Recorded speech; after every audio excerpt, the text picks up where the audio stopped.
Alaikum wa rahmatullah. Alors vous êtes nombreux à me poser la question suivante, est-ce qu'il faut se faire vacciner, oui ou non? Je vais essayer de répondre à la question à travers cette vidéo et d'avoir une réponse assez claire à la fin de la vidéo. Alors je dis assez clair parce qu'il y a tellement de confusion, il y a un manque de clarté qui est exceptionnel par rapport au vaccin, ça vous êtes tous et toutes au courant, et donc je vais construire mes idées ici, mes analyses pour aboutir à un résultat. Donc à la fin de la vidéo, je vous dirai ce que j'en pense concrètement, Inch'Allah. Avant tout, j'aimerais rappeler que, je ne suis pas médecin, je ne suis pas virologue, je ne suis pas spécialiste. Donc mon avis va être construit à partir de mon expérience personnelle. Donc moi j'ai fait mes 3 doses, je suis immunodéprimé, j'ai été en réanimation, j'ai été hospitalisé plus d'1 mois et maintenant je suis dans un centre de rééducation. J'ai rencontré des médecins, des infirmières, j'ai posé des questions, j'ai eu des réponses. C'est important que je partage ça avec vous parce qu'on va se rendre compte de pas mal de choses vraiment, vraiment importantes et intéressantes dans le milieu médical. Aussi, j'aimerais rappeler ici que dans ma vidéo, je ne vais pas parler du pass sanitaire qui devient un pass vaccinal. Pour moi, c'est un sujet qui est très politique, qui n'est pas médical, qui est autre. Et de toute façon, si je parlais aussi de cette thématique, la vidéo serait beaucoup trop longue. Et enfin, dernier point. Chacun est libre en France. Voilà, il n'y a pas une loi qui exige, qui oblige de se faire vacciner. Chacun d'entre nous a une conscience, va s'informer, va avoir un avis. Donc, en tant que citoyen français, on doit tous se respecter, on doit tous s'apprécier, on ne doit pas, s'insulter, se bagarrer entre nous.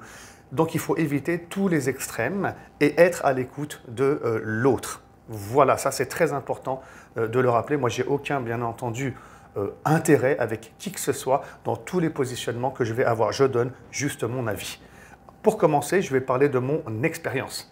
J'ai fait ma 2e dose. Déjà là, c'est super intéressant. J'ai fait ma 2e dose le 24 juin. Le 24 juin 2021. Et là, quand j'ai fait ma 2e dose, il y avait un médecin. Et moi, comme j'ai dit, je suis immunodéprimé à cause d'une rectocolite. Le médecin me dit que si vous ne faites pas la 3e dose dans les 3 à 4 semaines, c'est-à-dire fin juillet 2021 à l'époque, les 2 premières doses ne servent à rien. Elles vont être annulées, c'est poubelle. C'est comme si j'avais rien fait. Moi, j'étais déjà très choqué, très étonné, parce que sur quelle base scientifique il s'exprime? Aucune. J'ai mon médecin généraliste, mon gastro-entérologue, tout le monde qui me dit « Non, laisse tomber. Laisse tomber, oublie ce qu'il a dit. » Donc, je n'ai pas fait de 3e dose, bien entendu. Donc déjà, j'étais très choqué de voir donc des médecins qui ont des points de vue. Ce n'est pas sourcé, ce n'est pas argumenté. Et on me pousse vraiment, on m'influence. Je ne veux pas dire qu'on me force à faire la 3e dose, mais on n'était pas loin. Et donc finalement, je fais ma 3e dose le 27 novembre. Donc on est 5 mois après la 2e dose. En partant du principe, si vous voulez, parce qu'on me dit au niveau des médicales, des médecins, etc., des politiques, tout le monde, qu'en tant qu'immunodéprimé, à cause de la rectocolite, il est préférable que je fasse mes 3 doses, étant donné, ce discours-là, il est connu, que je fais partie des gens à risque. Et c'est pour éviter, et là c'est très important, pour éviter que je fasse une forme grave par rapport au Covid. Et donc, le 27 novembre, je fais ma 3e dose. Comme on dit, je fais al-asbab, les causes, tranquille, donc pour éviter de faire une forme grave. Après, bien sûr, les choses sont entre les mains d'Allah subhanahu wa ta'ala, il fait ce qu'il veut.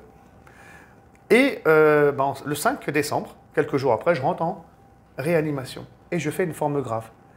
Et comme je dis dans une précédente vidéo, j'étais très choqué quand j'étais après réanimation en allumant la télé, donc courant décembre 2021, de voir à la télévision, parfois certains médecins ou des politiques dire « Oui, mais si les hôpitaux sont bondés, vous savez, c'est parce qu'il y a des personnes âgées, il y a ceux qui ont des comorbidités et puis il y a ceux qui sont immunodéprimés. C'est normal. » Oui. Et là, j'étais choqué parce que moi, on ne m'a pas vendu la chose de cette manière-là. On m'a dit « Monsieur Siddiq, faites vos 3 doses, vous êtes immunodéprimé, vous ne serez ni en réa et vous ne ferez pas de forme grave. » Et maintenant, on nous dit à la télévision, non, c'est normal. Vous voyez, c'est normal. C'est-à-dire que c'est normal qu'avec les 3 doses, on soit quand même hospitalisé. Donc ça, c'était un choc, bien entendu. C'était violent, bien entendu, pour moi. Alors après, j'ai rencontré des médecins, c'est super intéressant. Donc on me fait des prises de sang pour voir si j'ai des anticorps. Et donc là, je leur demande, mais est-ce qu'on va savoir si mes anticorps, là que vous sortez, que vous voyez à travers la prise de sang, est-ce que ce sont des anticorps qui viennent des vaccins ou ce sont des anticorps naturels? Et là, il n'y a pas de réponse en fait au niveau médical, il faut le savoir. Donc au niveau de la médecine, on est incapable de savoir, après avoir extrait des anticorps, c'est quoi l'origine de ces anticorps. Vous voyez? Et donc, bien entendu, les médecins vont dire généralement que ces anticorps sans doute viennent de vos 3 doses. Et que si vous n'auriez pas fait vos 3 doses, ça serait beaucoup plus grave. Et vous seriez sans doute mort aujourd'hui. Hein, parce que j'ai perdu à peu près plus de 75% de mes poumons à ce moment-là. Vous voyez? Donc on me dit ça. Et ça, c'est le nouveau discours qu'on va entendre à partir de fin décembre surtout. C'est-à-dire que vous avez fait vos doses, vous êtes certes en réanimation, certes vous faites une forme grave, mais soyez contents, vous n'êtes pas mort. Donc ça m'a sauvé de la mort, soi-disant, ce vaccin. Sur quelle base on s'exprime? C'est ça qui m'intéresse. Il n'y a pas de base. La base, c'est tu as des anticorps, mais on ne connaît pas l'origine des anticorps. Parce que moi, dans ma tête, je me dis, ouais, mais ces anticorps, peut-être qu'ils sont naturels. Peut-être que c'est en rentrant en réanimation que mon corps a fabriqué des anticorps qui ont su donc lutter. Ah oui, lutter contre le Covid. Et peut-être que ça n'a aucun rapport avec le vaccin. Donc tout est possible, bien entendu. Tous les schémas sont possibles sur un plan théorique. Ensuite, ici, j'ouvre une parenthèse très intéressante. Au centre de rééducation où je me trouve, je trouve donc quelqu'un qui a lui aussi eu le Covid. C'est très intéressant, une personne qui a un certain âge, peut-être 20 ans de plus que moi. Il a fait une forme grave du Covid. Il a été en réanimation. Comme moi, environ 2-3 jours, soi-disant, après avoir fait la 3e dose, il aurait contracté le Covid. Moi, on m'a dit la même chose. Je me suis dit que peut-être que 2-3 jours après, vous avez contracté le Covid. Et je me suis dit, c'est un hasard, c'est quoi, comment ça se passe? Et donc ce monsieur, lui, par contre, il a fait une forme grave comme moi, mais il a été intubé et il a été mis dans le coma pendant 8 jours. Donc 3 doses aussi. Il faut le savoir. Voilà, il faut le savoir, c'est la vérité. Et donc là, je m'interroge. C'est logique. Je m'interroge, je suis suspicieux. Est-ce que j'ai le Covid à cause de la 3e dose? Et puis en plus, je vois que certains médecins maintenant commencent à parler d'anticorps facilitants. Hein, c'est-à-dire qu'après avoir fait la 3e dose, ou bien après avoir injecté le vaccin dans notre corps, ça pourrait créer chez certains des anticorps qui faciliteraient donc le développement du Covid dans notre corps. Est-ce que j'ai été victime de ça? Je n'en sais rien. Est-ce que la personne que je rencontre ici dans le centre de rééducation a été victime de ça? Je n'en sais absolument rien. Mais tout est possible. Et là, c'est important de souligner un point stop. On s'arrête. Comprenez quelque chose. C'est que ce qui se passe actuellement par rapport au Covid, et là c'est central ce que je dis, ce qui se passe, c'est qu'on avance dans le temps et on a une expérience, on acquiert une expérience sur le terrain, à l'hôpital et en réanimation. Et c'est en fonction de cette expérience que les médecins viennent à s'exprimer. Et c'est tout. Et donc, les médecins et les politiques ne s'expriment pas sur des données scientifiques qui ont été construites et qui sont claires, qui font l'unanimité. Donc on va trouver, des débats, des divergences chez les médecins, les virologues, les spécialistes, les pneumologues, etc. Déjà, d'une part, et chacun s'exprime selon l'expérience du terrain. Quand j'étais, moi, hospitalisé en réanimation, par exemple, on m'a allongé sur le ventre. Et on m'a demandé de dormir sur le ventre. Pourquoi? Parce que l'air va mieux circuler dans les poumons. Si je dors sur le dos, ça écrase les poumons au niveau, au niveau du dos. Hein? Et donc l'air circule moins bien. Ça, c'est en réanimation. Vous imaginez? Comment on a su ça? Grâce à l'expérience. Donc c'est l'expérience et non pas les données scientifiques qui fait qu'on est en train d'avancer lentement et doucement et qu'il y a des divergences dans absolument tout. J'ai parlé des anticorps, mais même par rapport aux masques. Est-ce qu'il faut mettre des masques bleus, là, classiques, ou est-ce qu'il faut mettre des FFP2? Hein? Je rencontre moi-même des médecins, des infirmières, des spécialistes qui me disent non, FFP2, c'est mieux. D'ailleurs, même maintenant, au niveau des politiques et au niveau du ministère de l'Éducation nationale, ils veulent fournir les enseignants et autres de masques FFP2 qui protégeraient mieux. Et je peux vous assurer qu'il n'y a pas plus tard qu'il y a à peu près 5-6 jours en arrière, je parlais à une médecin qui me disait que ça ne sert à rien de mettre un masque FFP2.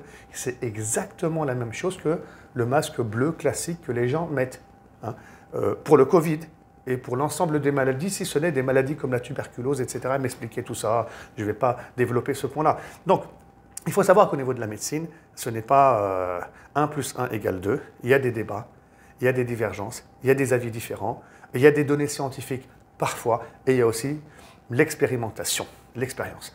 Maintenant, à partir de là, Bon, moi je comprends bien entendu pourquoi les gens sont confus et pourquoi il est difficile d'avoir un avis tranché sur la thématique.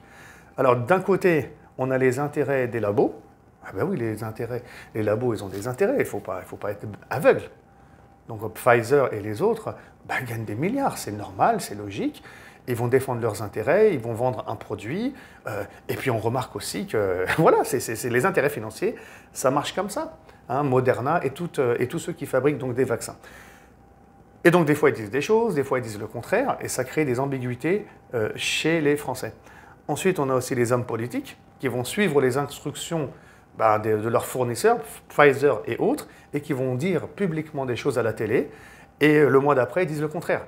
Et donc, bien sûr que ça a créé de la confusion. Moi, je me souviens qu'au début, on disait que le vaccin Pfizer, par exemple, pour ne citer que, va protéger à, je ne sais plus, entre presque 95%, après ça devient 70%, après on nous apprend que quand tu es vacciné, tu peux transmettre le virus.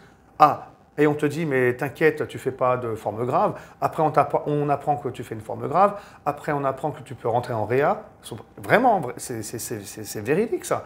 Et maintenant, et ça, c'est mon témoignage, on me dit, en fait, tu peux tout faire, hein, même si tu es vacciné. Hein. Aller en réa, être à 2 doigts de mourir, être dans le coma. Mais genre, tu ne meurs pas. C'est exceptionnel si tu meurs. C'est la faute à monsieur, pas de chance. Vous voyez. Donc, le problème ici, il faut bien le souligner, c'est que tous ces gens qui ont parlé sur le vaccin, ils ont fait des affirmations, comme si c'est une vérité certaine et scientifique. Alors qu'il n'y avait aucune vérité certaine et scientifique. Aujourd'hui, c'est clair. Aujourd'hui, si on change d'avis, c'est grâce à l'expérimentation, l'expérience sur le terrain, comme je le disais, et non pas à partir de données scientifiques. À partir de là, la confiance, elle est rompue, c'est normal. C'est normal que les gens ne fassent pas confiance, alors ni dans la médecine, ni dans les médecins, ni dans les vaccins, ni dans les politiques. Donc la situation, elle est extrêmement grave. Alors je parle que de la France, mais elle est extrêmement grave. Et donc là, la confiance, bien entendu, elle est rompue parce que finalement, affirmer des choses alors qu'il n'y a pas de données scientifiques claires et certaines, et changer son discours et réaffirmer le contraire quelque temps après, c'est mentir tout simplement. C'est mentir. Donc on comprend pourquoi des gens, bien entendu, ne veulent pas se faire vacciner. Il y a une logique derrière. Après, bien entendu, il ne faut pas rentrer dans les extrêmes. Alors autant on a des gens qui sont extrêmes, qui veulent vacciner absolument tout le monde. On voit ça d'ailleurs avec le pass vaccinal. Hein. Donc on demande l'avis de personne, c'est du forcing qu'on est en train de faire. Et autant on a aussi des gens qui sont des anti-vax et qui vont trop loin en fait. Hein. J'ai même vu une émission dans un pays étranger où on parlait du professeur Montagnier qui aurait dit qu'une fois qu'on est vacciné, 2 ans après, je crois que c'était 2 ans ou 3 ans max, on va mourir, c'est sûr. Moi, j'ai cherché l'info, je ne l'ai jamais trouvé. Donc on mentait sur le professeur Montagnier, on lui faisait dire des choses qu'il n'avait jamais dites. Et il y avait plein de gens qui croyaient à ça, en ça vraiment. Oui, c'est étonnant. Donc il ne faut pas être tombé dans les extrêmes, il faut parler de manière argumentée et il faut tendre vers la majorité, c'est ça. Aujourd'hui, c'est vrai, on est perdu, on est paumé. Comment on va faire pour y voir clair ? Alors c'est là mon positionnement du coup. Mon positionnement aujourd'hui, c'est quoi ? C'est que on doit bien réfléchir avant de se faire vacciner. Vous voyez, moi, on va venir me voir, monsieur Sidique, la 4e dose, là, je vais bien réfléchir. Je vais voir plusieurs médecins, je vais voir sans doute des experts, je ne sais pas, je vais voir des spécialistes en leur disant aussi mes réticences, mes peurs, donc de vraiment bien se renseigner. Ensuite, il faut mesurer le facteur bénéfice-risque. Voilà, le facteur bénéfice-risque. Et que dit la majorité extrême des médecins ? Aujourd'hui, moi, je remarque, même je voyais une vidéo de TPMP qui passait, ou même Didier Raoult. Hein. Aujourd'hui, même lui, il dit que, bon, à partir de 55 ans, c'est peut-être mieux de se faire vacciner parce qu'on remarque ça sur le terrain. C'est encore une fois l'expérience. Il y a beaucoup de gens qui font des formes graves et qui meurent. Ils ont un certain âge, donc plus de 55 ans. Et lui-même dit, aujourd'hui, ça fait l'unanimité, je pense, tout ça, que les personnes qui sont immunodéprimées devraient se faire vacciner. Vous voyez, malgré que je sois réticent et très critique depuis le début de la vidéo, je laisse la porte ouverte à la vaccination et je pense qu'il est préférable sans doute de se faire vacciner. Juste, j'ai eu mon petit traumatisme personnel, donc il est difficile que je m'exprime par rapport aux immunodéprimés Voilà, de manière générale, mais bon, on va suivre la majorité extrême des médecins. Pareil par rapport à ceux qui sont obèses, pareil ceux qui sont diabètes hein, ou qui ont des maladies graves. Vous voyez. Mais les autres, franchement, je ne vois pas vraiment l'intérêt. Aujourd'hui, il y en a plein qui ont attrapé le Covid, le Omicron.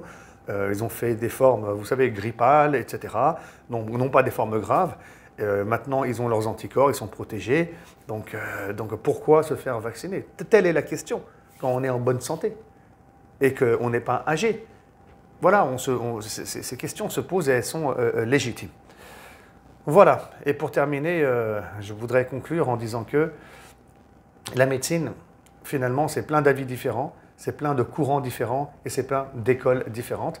Et donc, ne divinisons pas non plus la médecine. Souvent, on pense que tout est scientifique, tout est clair, tout est net, qu'il y a un seul avis. Non, c'est faux. Il y a des courants, il y a des écoles, il y a des avis différents, il y a des divergences, il y a des influences politiques, il y a aussi des influences au niveau économique, hein, parce qu'il y a aussi certains qui ont des intérêts. Voilà ce que je pense de cette affaire-là. Qu'Allah subhanahu wa ta'ala nous facilite et nous guide. Et je vous dis à très bientôt pour une prochaine vidéo. Assalamu alaikum wa rahmatullahi wa barakatuh.